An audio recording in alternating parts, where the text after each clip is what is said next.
Let's get started. Thanks very much for joining us for EDA Playground Live, handling multiple threads in SystemVerilog. This is the first in a series of webinars that present live demonstrations from within Doulos' free-to-use online simulator, EDA Playground, and are designed to build your knowledge and understanding and help you get the best from the platform with your own designs. Allow me to introduce today's presenter. Matthew Taylor is a senior member technical staff for Doulos, and he's been part of the team since 2014. Prior to that, he was at Sony for 16 years, involved in the project management and design of integrated circuits for digital TV and mobile phones using VHDL and Verilog, as well as C++ and MATLAB. At Doulos, Matthew teaches the full range of VHDL, Verilog and SystemVerilog classes, including UVM. And he's the Doulos lead for EDA Playground, so you really are in expert hands today. Please use the text chat to ask any questions. We'll answer a selection of these verbally at the end of Matthew's presentation. We'll compile all of the links to Matthew's Playgrounds, answer any remaining questions, and provide you with a recording for the session within the next few days. Okay, so please bear with me for just a minute while I hand control of the session over to Matthew.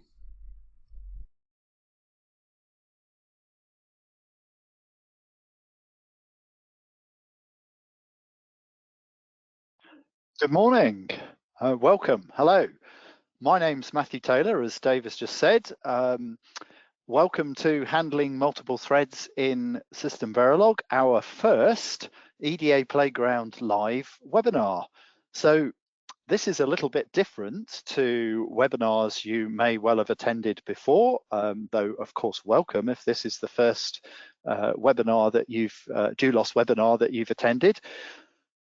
They're a bit different because we're going to actually be running some code live on EDA Playground. So I'll start with a very brief introduction as to what EDA Playground is. So EDA Playground is an online IDE which allows you to type code in and run it. So you can see the URL at the top here. So it's www.edaplayground.com, not the rest of the stuff here. That's pointing to this specific code. And as I've just said, it's an IDE. You can type stuff in, and if you click run here, the output of the simulation appears in this pane at the bottom here where it says log, and you can see some stuff has appeared. There's also a waveform viewer, so if I click this little checkbox here and click run again, you'll see some waves come up, which is sometimes useful, as I'm sure you'll know if you're debugging a simulation. There's various other features. There are various commercial simulators and some free simulators that you can run, that you can also do synthesis as well. Different languages, so Verilog and SystemVerilog, which is what we're talking about today, but also VHDL, Specman-E, and then some other ones as well, and various other things that you can do. So we're going to be using EDA Playgrounds today to run some examples. I guess one more thing that I can show you is there are lots of examples on EDA Playgrounds. So if I click Verilog, SystemVerilog here, that you can see that there's all sorts of examples here, and also you can save your own code as well. So very useful for educational purposes and also for trying things out. If you're not sure how something works in a particular language, it's really quick to just fire up a browser tab and type some code in and try it out. So going back to the webinar itself, handling multiple threads in SystemVerilog. So we're going to be looking at various constructs. We're going to start very simply with begin and end. And I'm assuming you know some Verilog or SystemVerilog. So we'll start very simply with begin and end, and then we're going to look at fork join, various flavors of that, wait and disable fork, and then finally we're going to look at the process class, which allows you to do very fine grained control of SystemVerilog threads. So we're going to start with begin and end. As I say, I'm assuming you know some Verilog or SystemVerilog, and so you'll know what begin and end does. You would put begin and end inside an initial block or an always block or something like that. And the key point is that the lines inside a begin end execute sequentially. They execute one after the other. So if we look at some code we've got over here, you can see that we've got a begin end inside a begin end. We've got two lines of code inside our begin end here. Each one has a delay, and then it displays the simulation time. And then after the begin end, we've got a third display of the simulation time. So the idea of this webinar is we actually try this code out. We're starting very simply, but it'll get more complicated.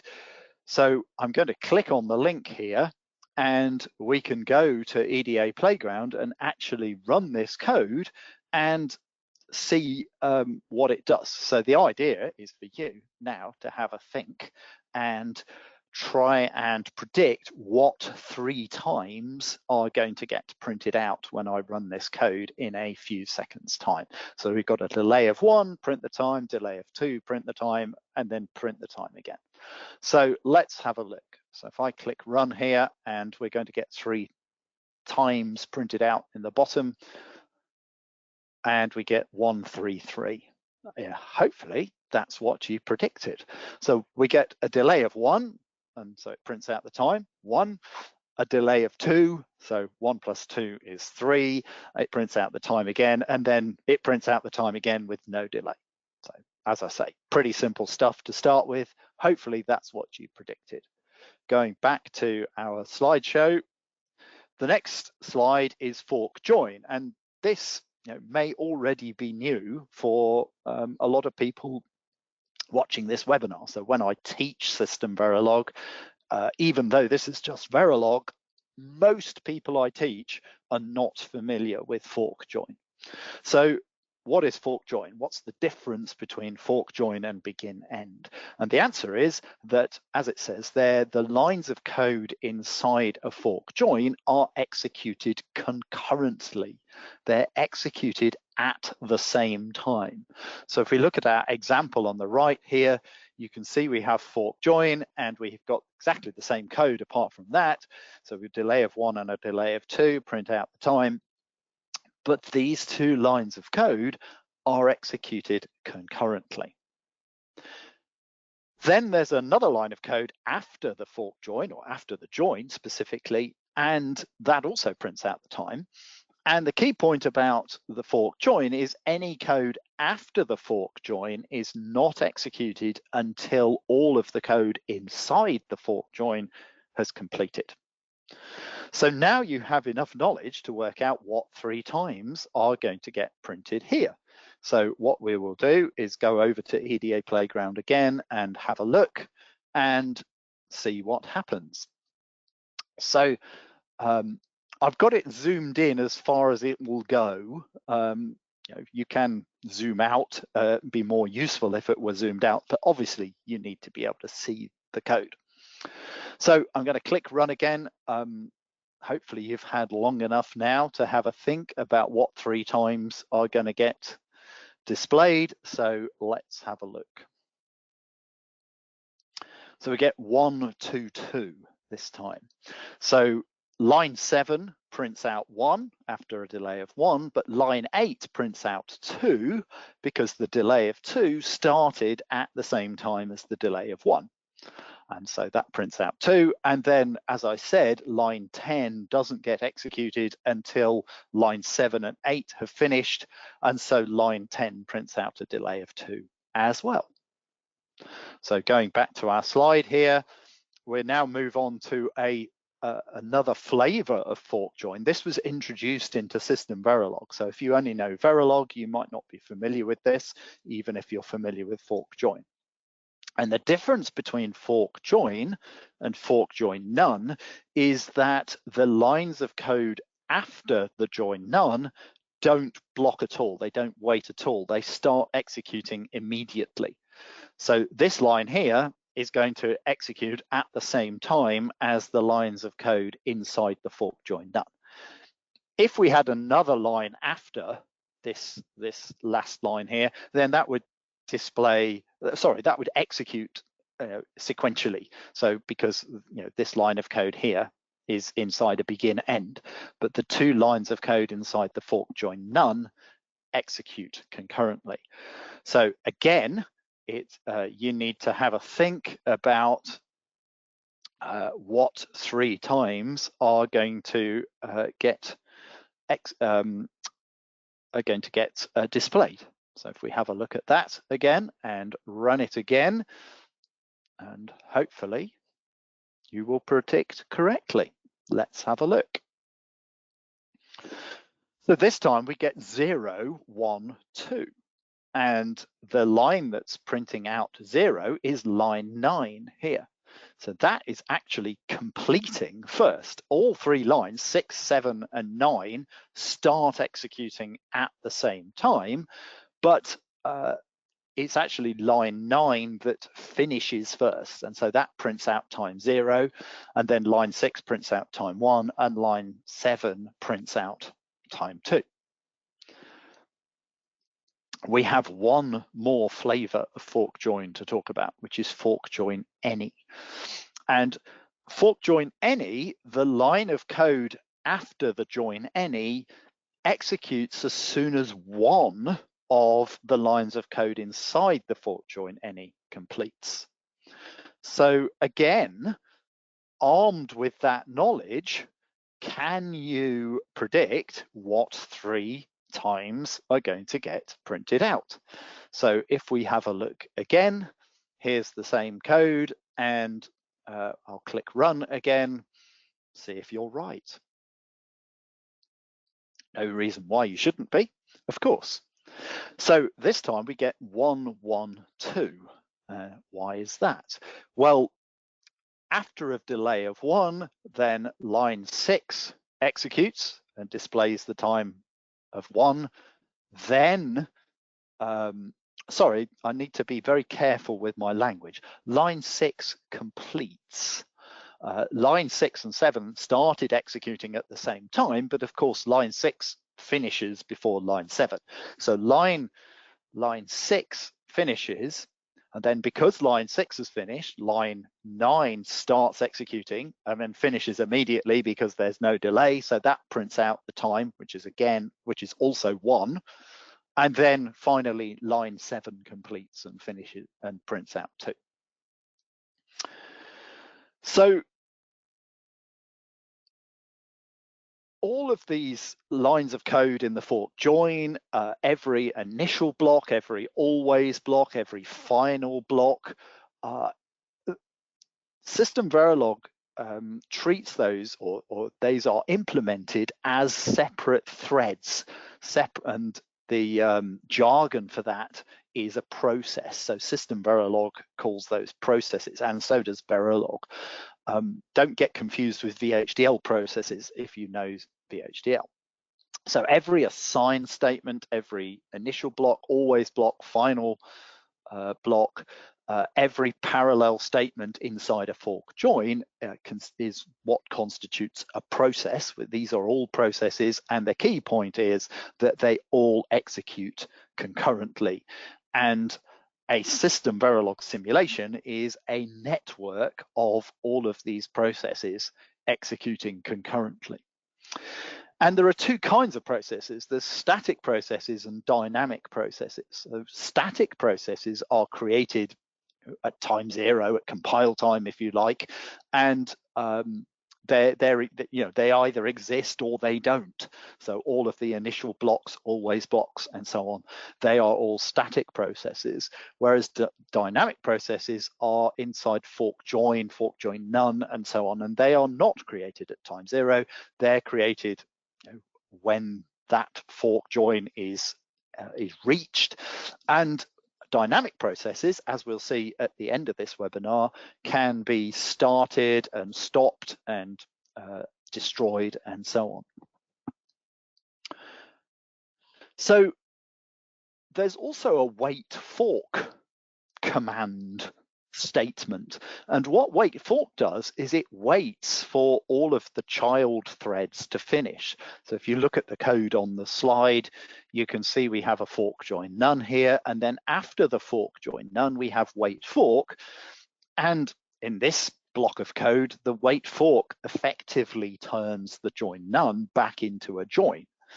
So what's the point? The point would be that you would put code in between these two lines here, and so start some threads in the background, do some other things, and then at some point wait. So probably helpful if we look at an example. So here's an example of fork join none and wait fork being used in real code. So this is a little bit esoteric, a little bit advanced. Please don't be intimidated by the fact that this is object oriented and so on. It still illustrates why you might use fork join none and wait fork.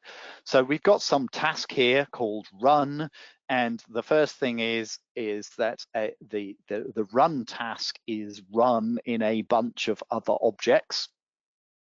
Doesn't matter if you don't understand what that means. And then the key point is we've got a fork join none here, and some other task called body is being run inside the fork join none. So the body task, this body task here, is being spawned, is being started as a dynamic thread, as a background thread. So a new thread is created, and whatever the body task does is being done. And then we're saying if the parent is null, so if something is the case, doesn't matter what that means, wait fork. So if a thing is true, wait fork. And the wait fork then waits for all of the body tasks and all of the run tasks to finish. So there's an example of fork join none and wait fork being used. It's a real example. But let's have a look at an example that we can predict what it might do. So here is a very simple example now. We've got one line of code inside our fork join none, and we're starting that executing, and then we've got a wait fork, and then after the wait fork we're going to display the time. So what does this do? Let's have a look. I'll give you a few seconds to have a think again about what two times are going to get displayed, and then I'll click run and let's see what happens. We get 1 and 1. Hopefully you predicted that. I think that was probably quite an easy one. So line 6 finishes first and prints out 1, and then line 9 starts executing after the wait fork and also prints 1. Okay, moving on. There is also a disable fork statement, and the disable fork kills any threads that are still running.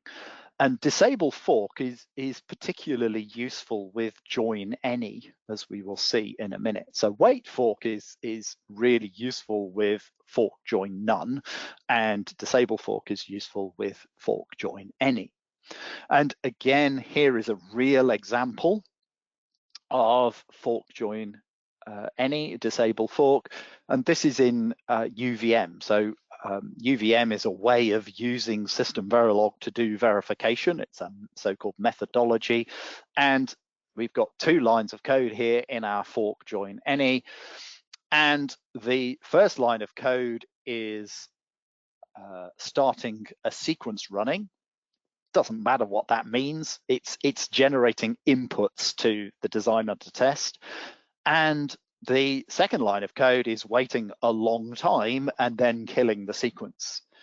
And basically, fork join any disable fork is really useful as like a timeout. So if the sequence takes longer than 100,000 to run, we're going to kill it, basically. And then the disable fork just tidies things up. So if we then look on the right-hand side of the slide here, you can see that we've got a more complicated example now. So we've got two branches inside our fork join any. We've got one which has a loop in, which displays a time every 1 nanosecond or whatever the time scale is set to. And then we've got another branch which waits for 5 and then displays the word timeout, and then join any disable fork. So same thing as we've been doing before. Have a think about what this does, simulate it in your head. What is going to happen when I switch to EDA Playground and click run? So let's have a look. Here's the same code again. So just to remind you, we've got a loop, loops up to 10 times. Every one, it's displaying the time. We've got another branch, another thread, which is waiting for 5, and then fork join any, and then disable fork. So let's click run. And hopefully what you predict is what happens. It displays the times 1, 2, 3, 4. Now, you might have been predicted 5, and had you predicted 5, you would perhaps be correct, because don't forget that Verilog and SystemVerilog simulations are not deterministic, that the order in which threads execute is not defined. It is up to your simulator. Now, I knew this was going to happen because, funnily enough, I have run this code before. But if you'd predicted that 5 was printed out, you are equally correct. What happened is that the code at line 8 completed before the 5th iteration of the loop, and so the 5th iteration of the loop didn't get a chance to execute. But another simulator may have done it differently, or if this code was part of a much larger simulation, again, it may have executed in a different order. So there is fork join any and disable fork. And you can be a little bit more discerning with your disable fork. You can actually choose which thread you want to kill. So we're getting a little bit more fine-grained now. So here we've got a fork join none, and we've got 2 threads inside, both of which are the same. They're identical. They're displaying the time every 1, up to 10 times.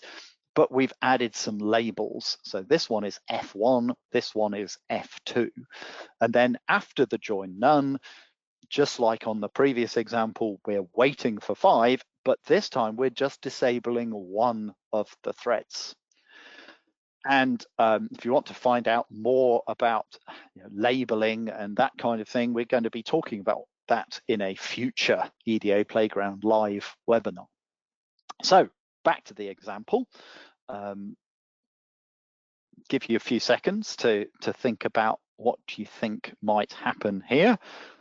And here is the code in EDA Playground. So again, I'm going to click run here, see if you're right.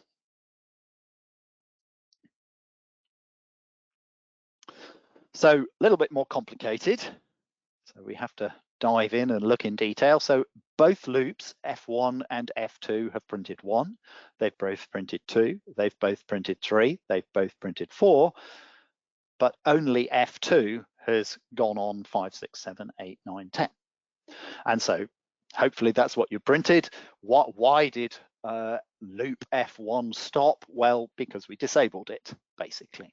And we have the same non-deterministic behavior as we had before. So it could have been the case that loop F1 got a chance to print 5, but it didn't because of the order that the simulator decided to execute the threads. So the final topic that we're going to talk about is the process class. So this is a leap in capability and complexity now. But before we do that, we need to learn, we need to cover, just in case you don't know it, something called automatic and static variables. So got quite a complicated block of code on the slide here. So you can see we've got a loop, it goes around 3 times. And inside here, we've got a fork join none. Then we're displaying join none, wait fork, and then display wait fork. And inside the fork join none, we only have 1 thread. We have 2 lines of code, but we only have 1 thread. So you might look at this and think, why is that not 2 threads? And the answer is because the first line of code is not an imperative, an executable line of code. It is a declarative line of code. There's nothing to do. It's just saying how the world is, how things are. It's just saying that there is a variable of type int called ID, which we're initializing to the loop variable I here. So that effectively doesn't count. It means that these 2 lines of code are 1 thread. Now, it would have been much clearer to put these 2 lines inside a begin end, and I would highly recommend that you do that. I didn't do that because it's a teaching opportunity. So why does it say automatic here? And the answer to that is because an automatic variable is created when it's required. And an automatic variable is the opposite of a static variable. So if we'd said static here, a static variable is created at compile time, effectively.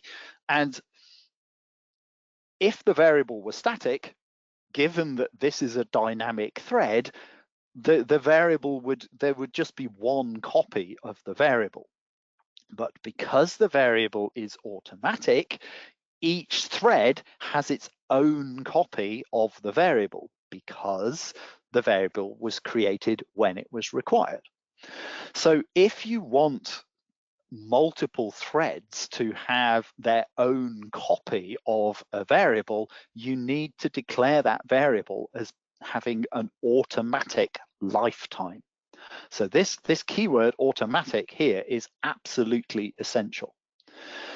So if we look at what the code is doing, you can see that this automatic variable ID is being initialized to the value of the loop variable.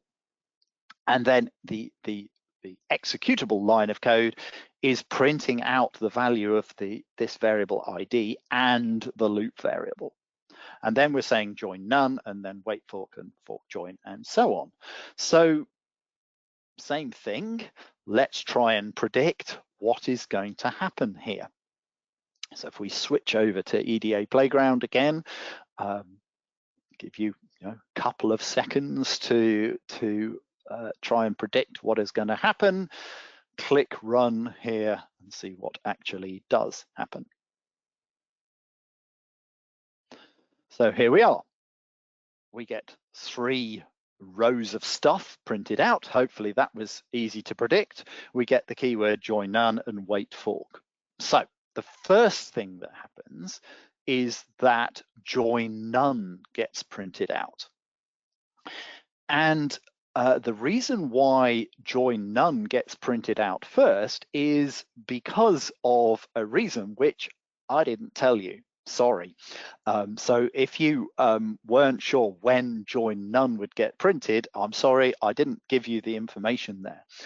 An absolutely key point is that the threads inside a fork join none or fork join any, no, just fork join none, don't start executing until the parent thread blocks. So basically, the 3 copies of line 8 don't start executing until line 11 is executed. And so line 10 is guaranteed to execute first. Then the 3 copies of line 8 get executed in some particular order, not defined. So this particular case, they were executed backwards, if you like. So 2 was executed first and 0 last, but that order is not defined by the SystemVerilog standard.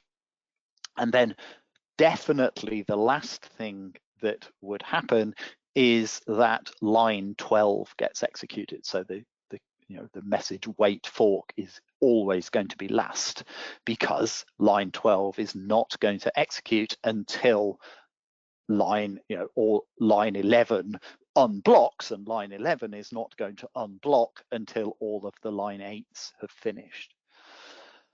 Notice that the value of I is always 3, and that's for the same reason.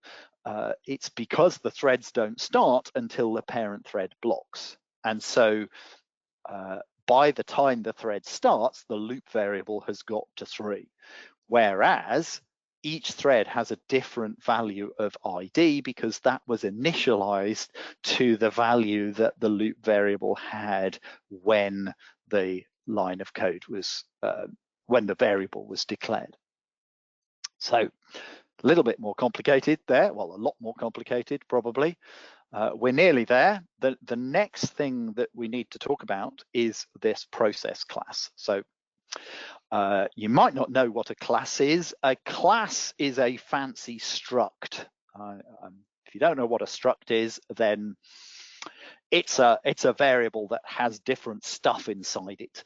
A class is a fancy struct in the sense that it can have data inside, but it can also have functions and tasks. And we call those functions and tasks methods. So here we have a class that represents a thread. So you can see it's got various methods like status and kill and suspend. It's clearly for controlling threads. And if you've not come across this before, your brain is almost certainly going to be hurting, because you're probably thinking, how can you have a class that does stuff to threads? And the answer to that question is that this class is part of the SystemVerilog language, but you can't look at the source code. It's not written in SystemVerilog. It's just an interface that looks like it is a class.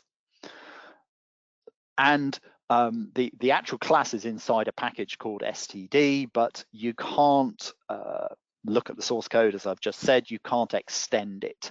It's just an interface for controlling threads.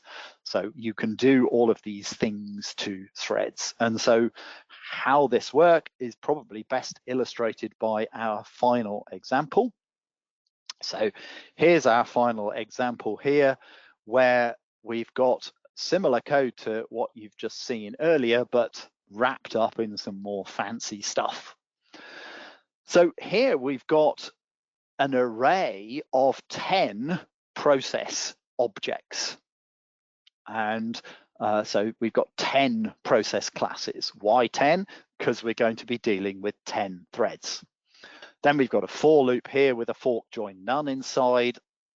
And here's an automatic variable again, just like you saw a couple of slides ago. And again, we're initializing it to the value of the loop variable. So each thread has its own unique copy of ID, which is set to a unique value. And then we've got 2 lines of code here, which are where the first line of code is assigning a value to this array of process objects here, and then the second one is printing out a time. So you can see we have a delay of ID. So each thread is going to have a different delay. Thread 0 is going to wait for 0, thread 1 is going to wait for 1, and so on. And then we're printing out the time and the ID. So what's this line here doing? This obviously needs some explanation. And basically, this method self here returns a pointer to the thread that is executing. So this for loop is setting up 10 threads, and we have an array of 10 process objects. We need each element in the array to be pointing to each thread. How do we do that? How do we connect one to the other? Well, like this. So we call a method a so-called static method, if you know what that means. If it doesn't, just do as you're told, just do this. You know, think of this as a magic spell that does the right thing. So this returns a pointer to the thread that is currently executing. So we end up with an array, each of which points to one of the threads. And then, if you like, this is the actual meat of the thread. This is what actually happens. The ID of the thread and the time gets printed out. So once we've set all that, you know, remember that none of these start executing until the parent thread blocks. So we have a wait of 5. And then we're going around 10 times, and we're calling the status method on each object, each process object, and testing to see if it's finished. And if it hasn't finished, we're calling its kill method to kill it. And so basically, same question again, have a think about what is going to happen when we execute this code. We're starting 10 processes. Each process, after a certain delay, prints out a time, and we're waiting for 5, and then any that are still running are going to get killed. So let's have a look at that code here. So final example, the most complicated example. So if we click run, see what happens. And here we are. So thread 0 executes and prints out 0. Thread 1 executes, prints out its ID after time 1. Thread 2 after time 2, and so on. And as you can see, and hopefully you predicted, threads with delays 5, 6, 7, 8, 9 never executed because they got killed. And I'm trying to think, it's getting complicated. Even I have to think about it now. Might thread 5 have executed?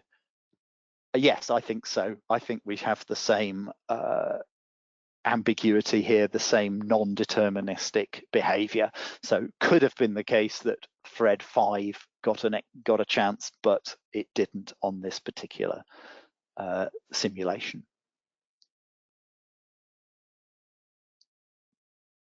So as I said, that was the final example. So thank you very much for listening to the webinar.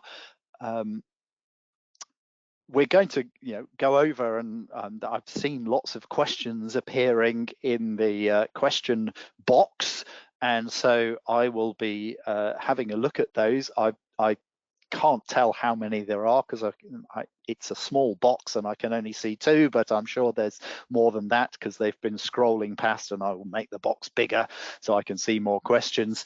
But whilst we're gearing up for that, just a little bit about Doulos. Doulos is a training company. So our business is providing training courses. I am one of the trainers. That is my day job, is teaching SystemVerilog, Verilog, VHDL, UVM, and things like that. So we have courses in chip design, SoC design, FPGA design, so those languages, also FPGA tools, Intel, AMD, and so on.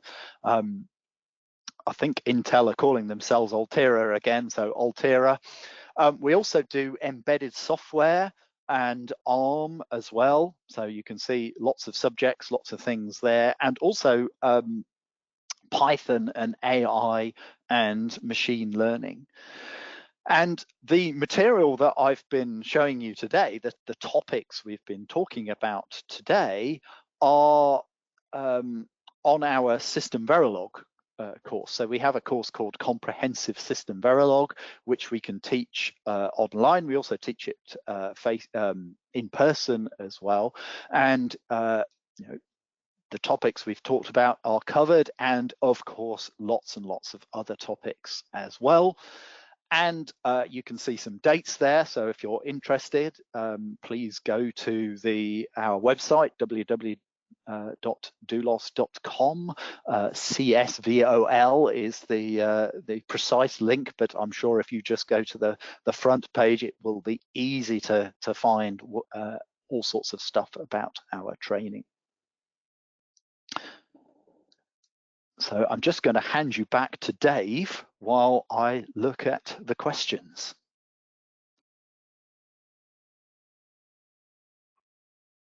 And Great stuff, Matthew. Thank you for that. We've had loads of questions through, so just before we get to answering those, I'd just like to say that we'd be very grateful for any feedback you have on today's session.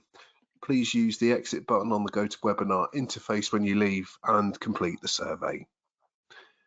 You can try all of the examples from today's webinar over on edaplayground.com. We'll pop the links to the playgrounds in the chat now, so you can have a play around with them whilst Matthew's answering your questions. Right, let me hand control back over to Matthew for 10 or so minutes of Q&A. Thank you, Dave. So let me have a look at the questions here. So if we look it says in the early example, does wait for processes started in forever also wait for processes started between fork join none? Wait for processes started. I'm not sure what that means. This is the first time we've done this, and I'm not quite sure what the questioner is asking there. So I'm going to move on to another question. Is there any way to implement a timeout in a normal join? It's like I want to wait for all of my children to finish before proceeding, but still have a timeout. Gosh, so we need creative thought, real-time design in front of a live audience. Could you have a timeout? Oh, blimey.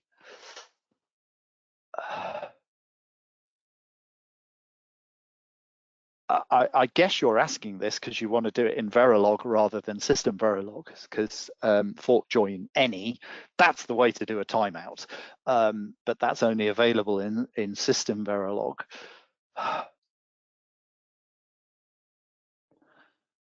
can't, off the top of my head, think of an easy way of doing it. One thing that you can do is to disable other threads. So you could have, you can disable threads that are outside of your thread. So perhaps you could do something fancy there. So I think it probably is possible, but it's going to be very complicated. I think that your solution is to use SystemVerilog. Can fork join be used in synthesis? No, basically it is not synthesizable. A caveat to that is that a synthesizer is just a computer program that you buy from a particular company, and it's not, defined completely, what some random computer program does. But no, SystemVerilog, fork join is not synthesizable.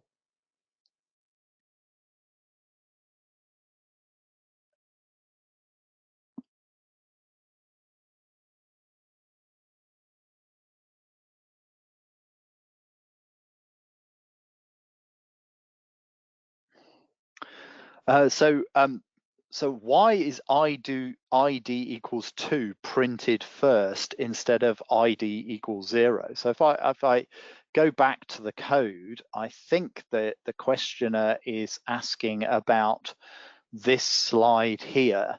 So I did cover this, but I covered a lot of things, and of course, you had a lot to take in. So the order in which these three threads are executed, so we're starting 3 concurrent threads, the order is not defined. This is an absolutely key point with multiple threads in both VHDL and Verilog and SystemVerilog. The order in which threads execute is not defined. So if you have code that depends on a certain order of execution, you're going to be in trouble. VHDL is better designed than Verilog and SystemVerilog in that in VHDL, your simulation is always going to be deterministic. The behavior, even though the threads execute in an undefined order, the simulation is always going to execute in a fixed way as long as you don't use something called shared variables. Whereas in SystemVerilog, it is very easy to create a simulation where the order affects things. And so you have to be careful not to do that. So that's quite a long answer to a short question, but the specific answer, why was thread 2 executed first, is because the order is undefined, and that is the order in which the simulator chose to execute them. And a different simulator may choose to execute them in a different order, and if that code was part of a larger simulation, it could also be executed in a different order.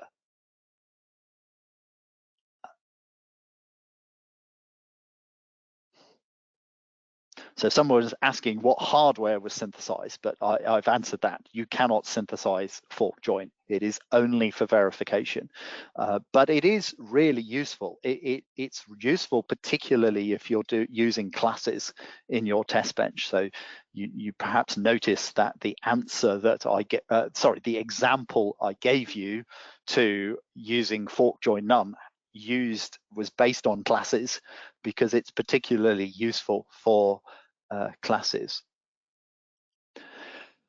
Will the compiler launch an error message if the automatic statement is not used? Yes, but perhaps not for the reason you might guess. So if we just said int id equals I here, that is an error. However, if we just said int id, that is not an error. So in SystemVerilog, variables outside classes are static by default. So if we just said int id, id would be static. But if we say int id equals I, that is an error, because if you initialize a variable, you must declare whether it is static or automatic. So the answer to that question is yes, it would be an error, but perhaps not for the reasons that you might have thought.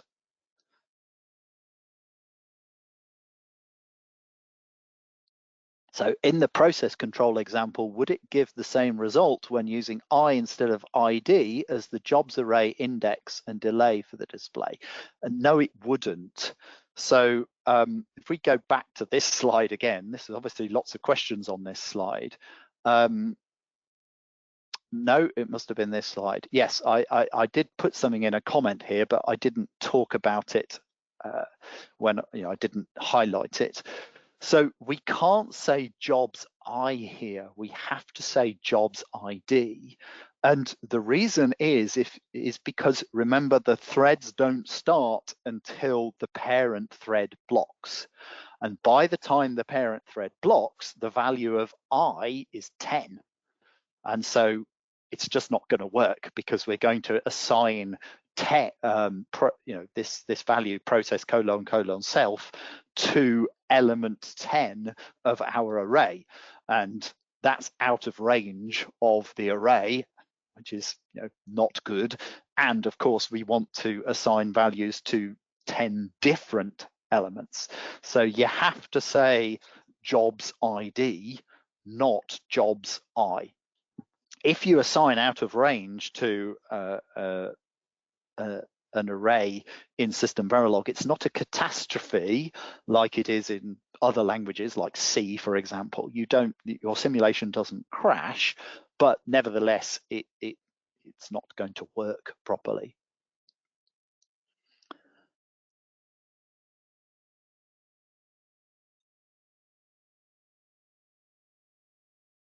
So slide 16 and 7, is the process class part of the system language, or is it in some library? It's in a package called STD, but hopefully the name, that's short for standard. It is part of the language. It really is part of the language. It's not some third-party thing. It is a part of the SystemVerilog language.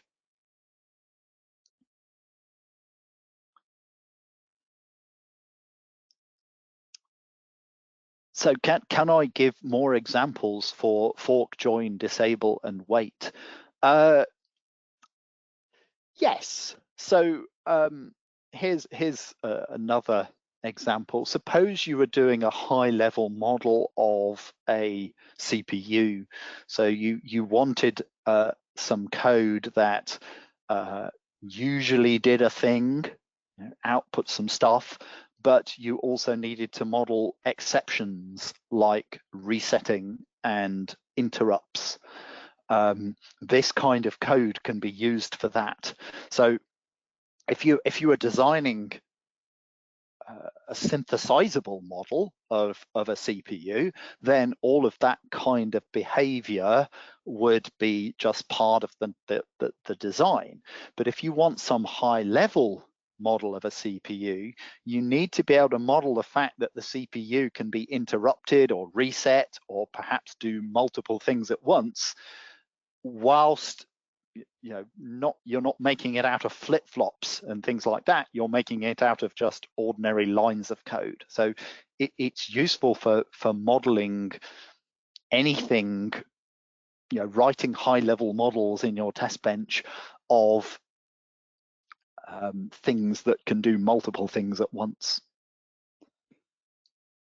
So we've got just about 5 minutes left, Matthew, okay? Okay, yep, certainly.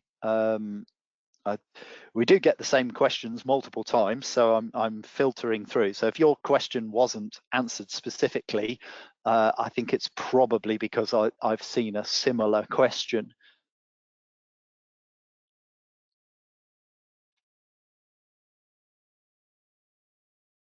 So in the final example, what lines of code have to execute in order for the parent to block?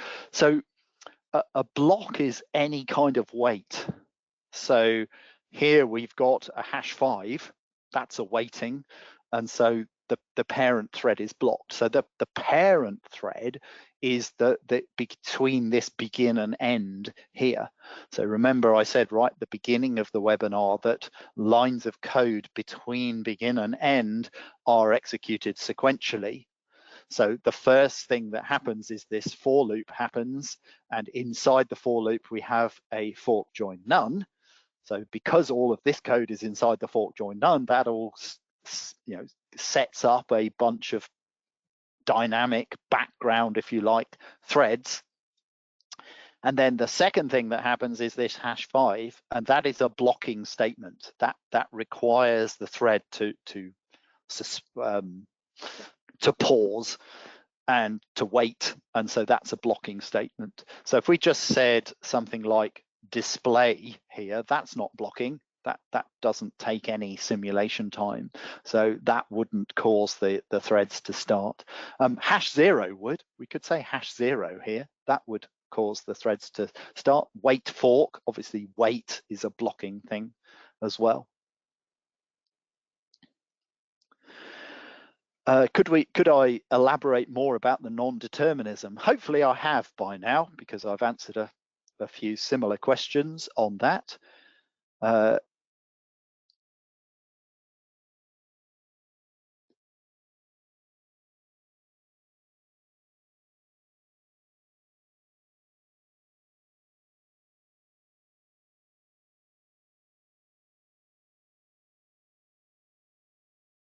slide 14, does the language here, is it similar to C, which is slide 14? I haven't actually, oh yes, we have, here's the numbers. But this is SystemVerilog. This is all SystemVerilog. So Verilog does look a bit similar to C, but none of the code here is C. It's all SystemVerilog. That's all of this stuff can be done in SystemVerilog.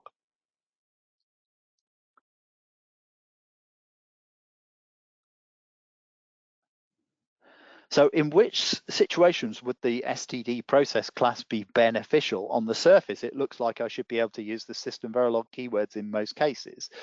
I guess so. You know, you can see the capabilities of fork join and fork join none and wait fork and so on, but we pretty much pushed the envelope on those things. So if you wanted to do something even more fancy, then you would need to use this process class. So I could have shown you more fancy examples, but you know, we didn't have any more time, and there's a limit to how complicated an example I can show you before you've got to be able to take it in a short time. But if you look at what you can do here, you can you can wait for tasks, for threads, sorry, you can suspend them, you can resume them. You can't suspend and resume a thread using what the stuff that we started with, wait, fork join and wait fork and so on. So this is the fancy stuff. The fork join none and so on is the wait fork, the disable fork is a little bit simpler, but also a little bit less powerful as well. Time for one more question, Matthew. Okay. So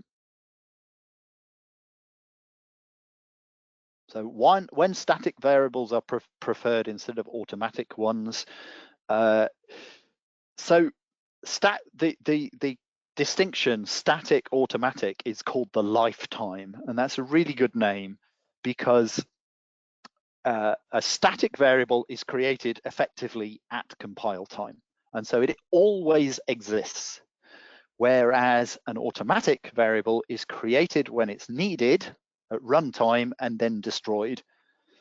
And you can work out the behavior of a static or automatic variable based on that single distinction.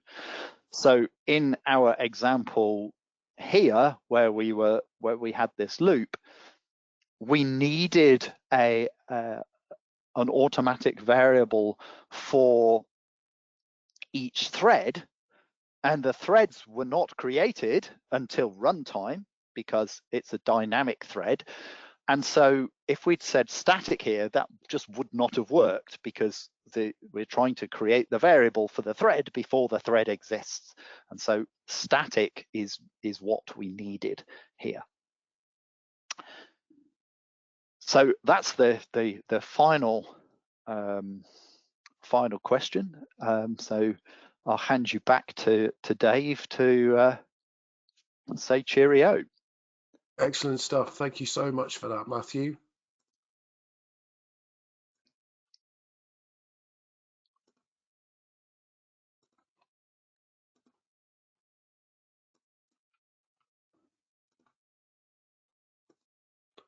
Thanks for taking the time to answer so many questions and sharing all the benefits of your expertise with us.